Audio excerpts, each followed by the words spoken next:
Olá, eu sou o professor Diego e a aula de hoje é Registros e Mensagens DNS. Quando falamos de registros DNS, vamos pensar sobre os Resource Records, que são os registros de recursos. Então, sempre que você observar essa sigla RR, lembre-se de que estamos falando sobre os registros de recursos, tá? Eles são importantes, pois definem os tipos de dados do DNS. Tá? Há vários tipos desses registros aqui, mas nós vamos ver apenas alguns aí dos principais. Bom, só para a gente poder enfatizar essa ideia, então o DNS, constituído aí como um banco de dados distribuídos que armazenam que? Registros de recursos. E o seu formato é uma tupla de 4 elementos que contém os seguintes campos, nome, valor, tipo e o TTL, que é o tempo de vida desse registro, ok? Bom, quando você observar um registro DNS do tipo A, então você pode compreender que nós temos aqui uma ligação entre o nome e o endereço IPv4, tá? Então, no caso aqui, utilizando essa tupla aqui de 4 elementos, você vai ter nesse primeiro campo aqui o nome do hospedeiro, no valor nós vamos ter o endereço IPv4, o tipo vai ser o A, Aqui a gente não vai trabalhar com TTL, certo? Porque isso aí pode mudar de implementação para implementação, ok? Então aqui o objetivo mesmo é conhecer esses tipos. Quando nós virmos um tipo, NS, ele vem de name server, Então esse NS vem de name server, que é o nome do servidor, tá? Que é composto pelo seguinte, onde name é um domínio, Por exemplo, full.com, e o valor é o nome de um servidor DNS autoritativo para esse domínio, tá? Então, no momento que a gente consegue linkar aí o domínio, com o nome do servidor DNS para o domínio aí que está sendo analisado. Quando nós vemos o tipo CNAME, então esse CNAME ele vem do nome canônico, tá? Então é a possibilidade que nós temos de atribuir um apelido, tá, ao hospedeiro, para o nome canônico desse hospedeiro. Poderia ser algo desse tipo, Então aqui nós temos que esse full.com, ele vai ser um apelido para o valor, para o nome canônico do hospedeiro, que seria todo esse nome aqui, ó. Então ele vem com esse tipo CNAME. Quando avaliamos um tipo MX, isso está relacionado ao Mail Exchange, ou seja, o endereço do servidor de e-mail, tá? Onde nós temos o valor como sendo o nome canônico do servidor SMTP que está contido aqui em name, tá? Então a gente pode, por exemplo, dizer que full.com se refere aqui a esse nome maior aqui do servidor de e-mail. Por isso que nós temos tanto o site, por exemplo, yahoo.com, como também o e-mail, por exemplo, o seu nome, ou o seu usuário do e-mail, @yahoo.com, porque dessa forma, você consegue criar esse apelido aqui para o servidor de e-mail, aquele nome completo lá que muitas vezes não é utilizado por ser muito grande, Então as empresas preferem deixar um nome mais curtinho.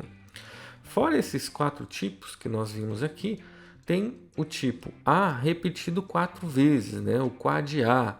Então, quando nós temos A, o A, essa sequência de 4 As, quer dizer que o endereço se refere ao endereço IPv6. Tá?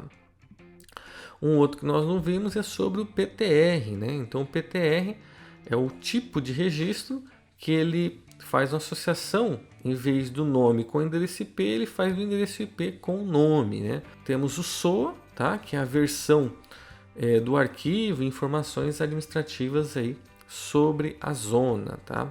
Se você quiser observar, tem esse link aqui que vai mostrar para a gente uma lista dos possíveis tipos, tá, de registros DNS. Observa que bacana.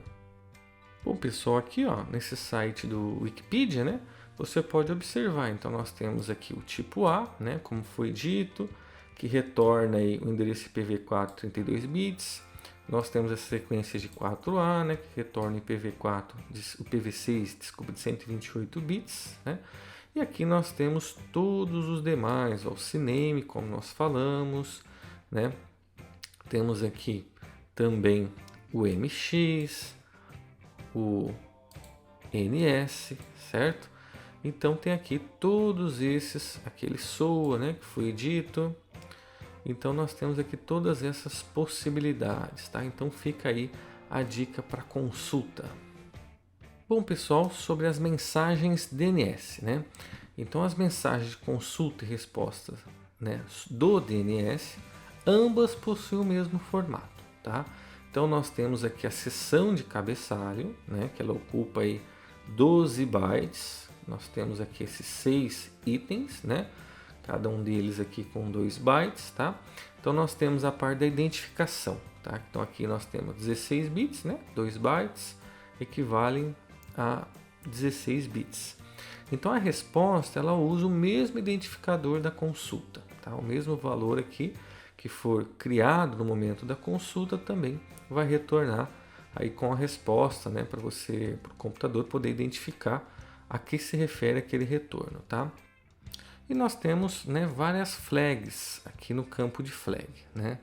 Por exemplo, o flag de consulta, né, e resposta, né, de um bit, ele indica se a mensagem é uma consulta, né, no caso 0, ou uma resposta, se for 1, né? Uma flag de autoridade, ela possui também um bit e ela é marcada em uma mensagem, né, de resposta quando o servidor DNS é um servidor autoritativo, né, para o nome consultado. Caso ela não venha marcada, provavelmente essa resposta é proveniente de algum servidor que tem ali o cache, né? Sobre a flag de recursão desejada, né, de um bit, ela é estabelecida quando um cliente, pode ser hospedeiro ou servidor DNS, ele quer que um servidor DNS proceda recursivamente, sempre que não tem o registro. Um campo de recursão aqui disponível, também de um bit, ele é marcado em uma resposta se o servidor DNS ele suporta a recursão, tá? No cabeçalho há também outros 4 campos aqui de tamanho, certo? E eles indicam o número de ocorrências dos 4 tipos de seção de dados que seguem aqui embaixo no cabeçalho.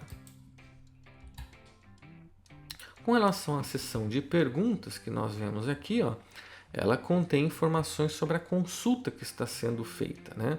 Então, por exemplo, o nome, né, que contém o nome que está sendo consultado, e o tipo, que indica o tipo da pergunta que está sendo feita sobre o nome, né? Então, sobre esse nome, né, determinado nome de domínio, a consulta é do tipo A, é do tipo AAAA, é do tipo NS, é do tipo MX, né? Aqueles tipos que nós vimos anteriormente, tá? Sobre a seção aqui de respostas, né? Então nós temos que nessa seção vai conter aí os registros de recursos para o nome que foi consultado, tá? Então uma resposta ela pode retornar vários registros de recursos, né? Já que o nome de host pode ter diversos endereços IPs, tá? Com relação à seção de autoridade, né? Essa seção aqui ela contém registro de outros servidores autoritativos. E essa parte de informação adicional, que é a nossa seção adicional, ela contém outros registros úteis, né?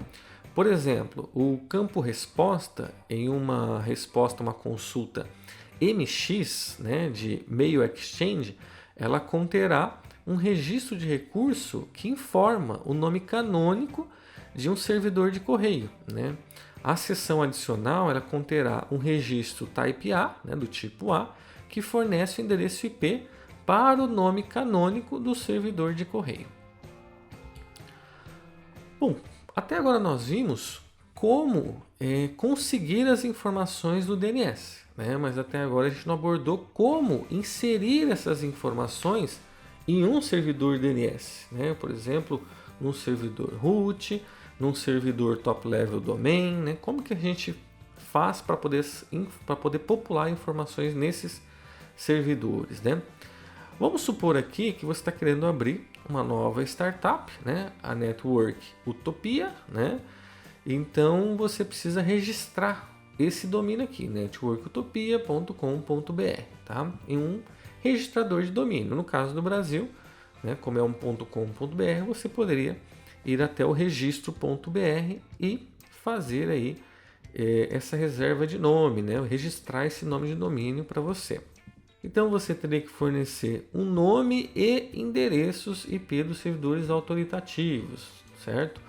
Ou seja, você vai informar para o registro, né, qual servidor DNS autoritativo que vai responder por esse domínio aqui. Tá? Então, quando chegar uma consulta lá no .com.br, nesse top level domain, né, ele vai dizer o seguinte, ó, o Network Utopia ele está nesse endereço aqui, DNS autoritativo. Lá ele vai poder te fornecer qual o endereço IP dessa máquina, certo?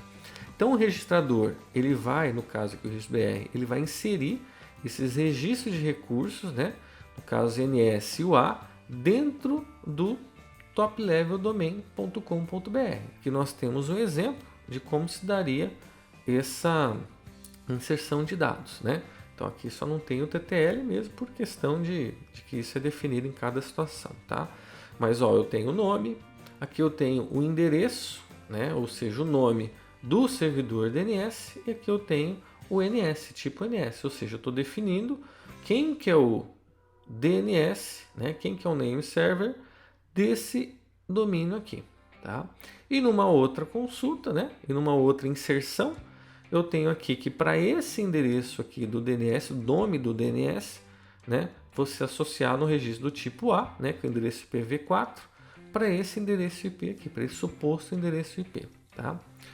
E nesse caso você vai precisar criar um servidor autoritativo local com esse endereço IP para poder responder às requisições destinadas, né, a esse nome aqui do servidor DNS, tá? Então registro tipo A para networkutopia.com.br, né? Você pode depois também um registro MX para networkutopia.com.br, né? Então inserindo aqui no servidor local, você pode direcionar para as várias formas que tem de você trabalhar com esse domínio aqui. Bom, pessoal, era isso. Nossa próxima aula nós veremos sobre aplicações peer-to-peer. É isso aí, até lá!